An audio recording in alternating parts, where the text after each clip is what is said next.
পৃথিবীর মধ্যে 6টি শ্রেষ্ঠ দোয়া, এই দোয়াগুলোর আমল যদি কোনো বান্দা বান্দি করতে পারে তাহলে পৃথিবীতে যতগুলো দোয়া আছে তার ভিতরে এই দোয়াগুলোই সর্বশ্রেষ্ঠ দোয়া বলেছেন নবী করিম সাল্লাল্লাহু আলাইহি ওয়াসাল্লাম। কোনো বান্দা বান্দি যদি যতই বিপদে থাক, কষ্টে থাক, দুর্ভিক্ষে থাক, উৎকণ্ঠার মধ্যে থাক না কেন, সকাল থেকে সন্ধ্যা পর্যন্ত যদি কোনো বান্দা বান্দি দরুদ শরীফের আমল করতে পারে, রাতের বেলা যদি দরুদ শরীফের আমল করতে পারে, হাজারো অশান্তির দাবানল থেকে আল্লাহ রাব্বুল আলামিন শান্তি দান করবেন। 1 নম্বরে দরুদ শরীফের আমল করবেন। 2 নম্বরে ইস্তেগফার।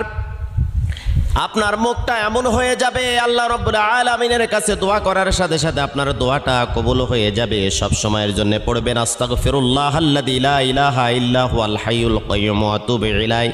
যদি না পারেন তাহলে পড়তে থাকবেন শুধু আস্তাগফিরুল্লাহ। 3 নম্বরে আপনি পড়বেন ইয়া যাল জালালি ওয়াল